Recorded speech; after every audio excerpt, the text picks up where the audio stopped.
Hey there, this is Stacy Phillips, and this is my video log for Monday, March 3rd, 2014. I'm going to close the door here. My husband is very diligently in the other room on his cycling trainer.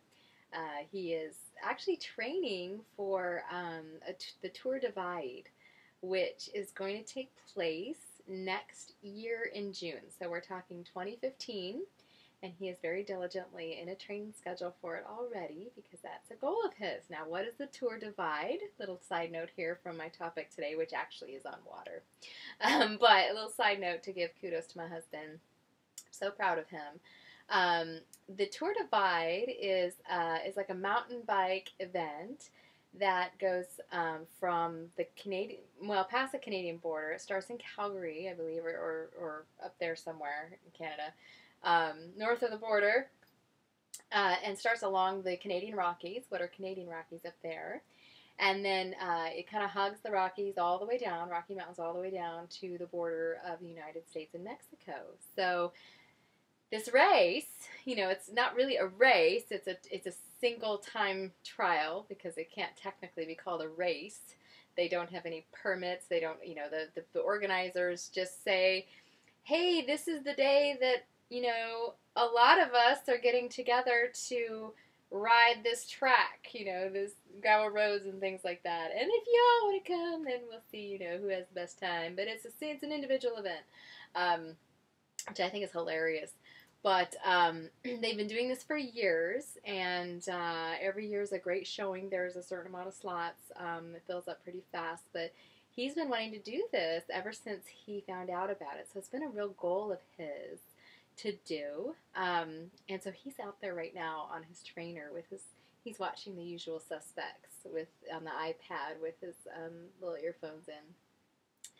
So yes, all that to say, my husband is a rock star for me, and his dedication, ever since getting healthy. I mean, he lost 50 pounds himself, and is also a COPE certified health coach.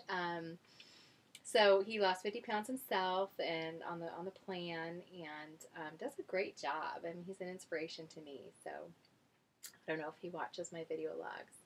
I guess I'll find out. Honey, if you watch my video logs, then send me an email. Let me know. Yeah. Anyway, I love him very much. We've been married for 22 years now, and we are stuck with each other, which is awesome. I could not imagine a finer man to be stuck with for the rest of my life. So thank you, honey. Love you. Today I wanted to talk a little bit about water.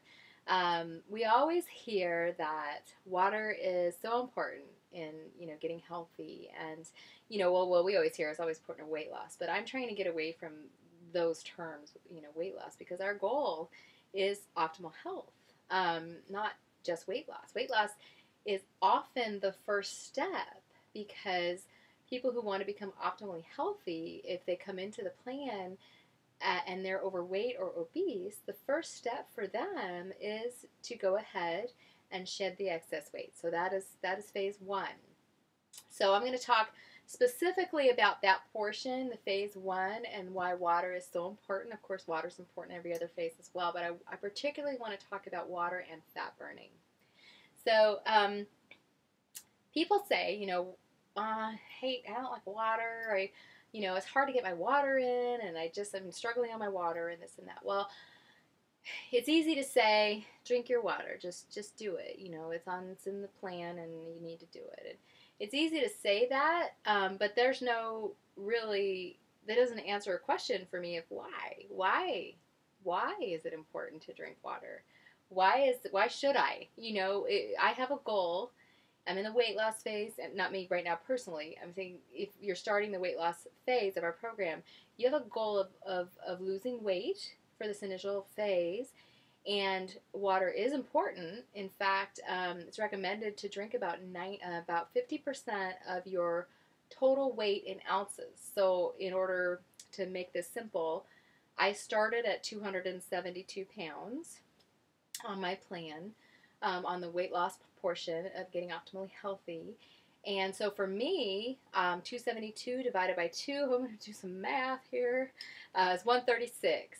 So according to sort of the rule of thumb, um, that you need to drink about half of your body weight in ounces in water, I would want to have started out drinking 136 ounces a day of water. So when I started, I have to say I was not drinking 136 ounces of water. Oh my gosh. In fact, typically, for myself, and I'm not speaking for anyone else but me, but I did not like water. I did not like it. Of course, I drank a lot of diet sodas. Nothing wrong with drinking an occasional diet soda, but it was pretty much my only source of fluids, and coffee. So diet soda and coffee. And yeah, I was not getting my water in. So I did some research because I do have a background in nutrition. It's always been an interest of mine. I do have a degree in nutrition from Arizona State University, a 4-year Bachelor of Science with a major in human nutrition. So I learned a little bit about metabolism and what our bodies actually need and what they actually do in certain states. And one thing I learned, which, I've done even more research since graduating, but one thing I learned about the biomechanical process, the metabolic pathway of burning fat for energy, is that floating around in your bloodstream, you've got what's called triglycerides. Now, triglycerides are basically, it's a big fancy name, it's something we hear of that's bad. It's not bad. It's fat, basically. It's fat in the form of 3 free fatty acids. The initials for that is FFAs. Three. That's a tongue twister. 3 free fatty acids. Okay, say they are connected by a connector. Boom. So here's my 3 fatty acids and a connection point, okay, that's holding these 3 free fatty acids together, floating around in my bloodstream, okay? And in order for my cells to make it really easy for them to uptake this fat as energy and to utilize it and to burn it in the little furnaces of your cells, and also in the process of gluconeogenesis, which is the body's taking those fatty acids and turning them into glucose, because your cell can do both. It can uptake the fat, and it can also turn the fat through your liver into glucose, which then can be used for energy also. That would be blood sugar. It would turn fat into the sugar that makes blood sugar. Or the carbs you eat also raise your blood sugar also. But your body can make the carbs it needs as well, and it does that primarily by, either way, it has to break this bond. In order to free up these fatty acids to be used as energy or converted to glucose via gluconeogenesis, your body's got to break that bond and release them.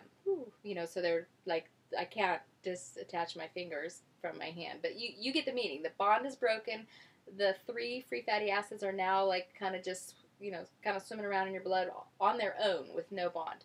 In order to take that bond off of that triglyceride, it requires water. Water is an essential component in that process, and being able to turn that triglyceride into either just 3 free fatty acids that your cells can uptake, or that your liver can change to glucose. So either way, it's beneficial to have enough water in your body so that your body is totally happy to do that with the water.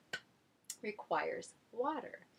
So what happens if you're in fat burning, okay, you're in the weight loss portion of our plan, you're cruising along, and all of a sudden you've been a little light on your water in the day, and your body senses that you're light on water. So what's it going to do?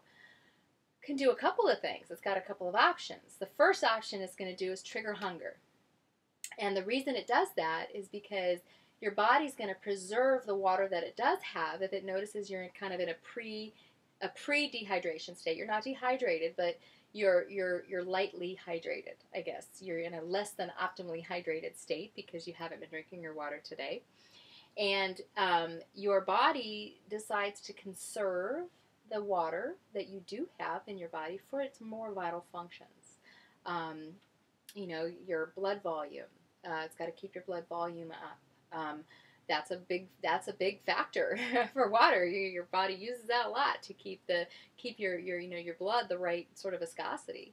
That's an essential function. So your body's going to trigger hunger because it's saying, hey, I don't really feel comfortable using the water that I do have because I'm in a sort of a pre-dehydrated state. I don't really feel comfortable using the water that I do have to go through the process of breaking that bond and freeing up energy for you to use. So why don't you just eat something? Just eat some carbs. Just eat some carbs so that I don't have to like worry about burning fat for energy right now. And so you get hungry. That is the first thing that your body will do. It'll trigger hunger. And that's why people say, hey, if you're hungry and it's really kind of not time to eat yet on your schedule, or, it really doesn't make sense for you to eat right now, drink water. Drink 8 ounces of water and wait 10 or 15 minutes. And that's usually takes care. Your hunger will usually go away because sometimes your body, it's not confusing thirst for hunger. It's actually telling you, no, go ahead and eat something because we know we've got this fat we can use for energy, but we don't really have an optimal amount of water right now in our system to do that. So why don't you just go ahead and eat something instead? So your body's pretty crazy wise there.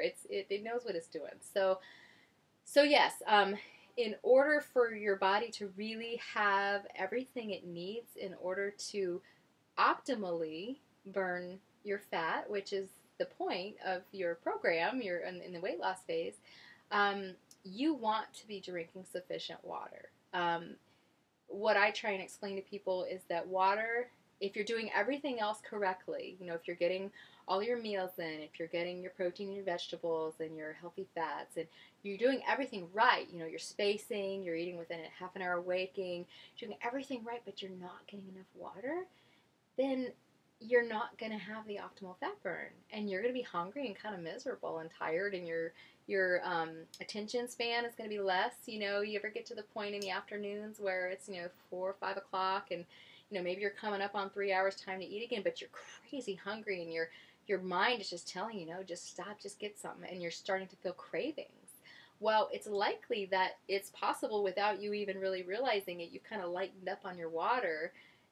Between, after 11, you just stopped drinking or something. And now it's 3 o'clock, you can't really remember, 3 or 4, you can't really remember when you had your last bottle of water. And all of a sudden, this whole cascade is hitting you. The hunger, the irritability, the kind of hazy judgment. And that's really like what I call the danger zone. Because if I get to that state, my eyes kind of get a little heavy. I can tell when I'm hungry and craving something because I have not had enough water. Or if I'm just hungry and craving something. I'm usually not hungry and craving things if I've actually had enough water. So how much is enough water? Well, take your body weight, your current body weight, divide it in 2, and take the pounds away and stick ounces on the end of that. And that's about how much water you should be drinking every day.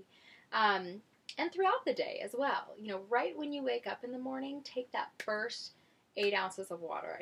Put the bottle on the side of your bed, and before your feet touch the floor, drink it. Because that will really prime up your metabolism right away. Your body's going to be like, oh, thank you, I can get on with the process of fat burning now without, having to conserve any water. So water is super, super, super important, and that is why.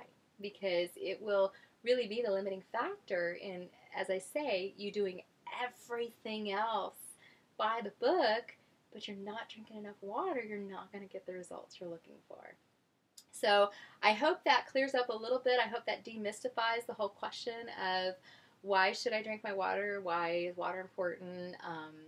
Because for me, I know I like to have reasons behind things, and if I don't know the reason, it doesn't become a priority for me just because someone said to do it,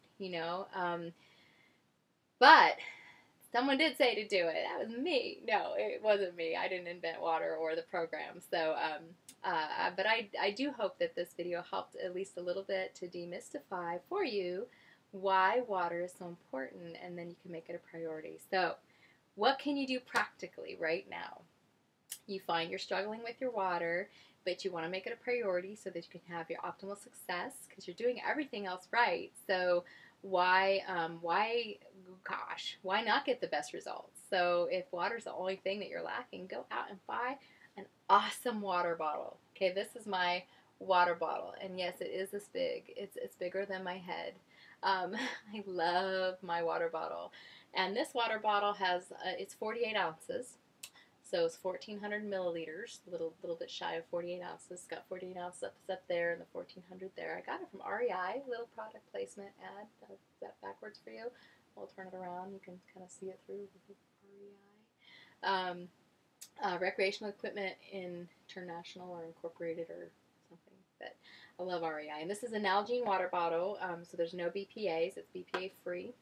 And what I do is I just fill it up and I pop a flavor infuser in there, and it different flavors that we have, and I love my pink water. It's always pink because I spread them out through the day, and my water always has the pink hue to it. So, but then I can keep track. I know if I've had 2 of these, that's 96 ounces of water.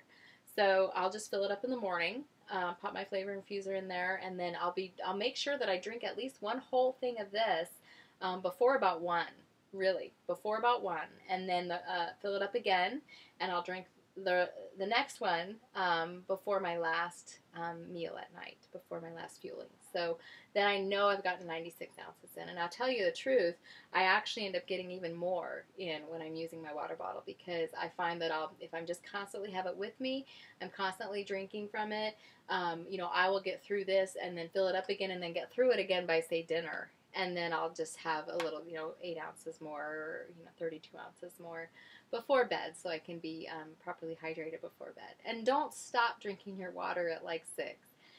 People say, I don't want to get up in the middle of the night. I understand. But, do you want to burn fat at night too?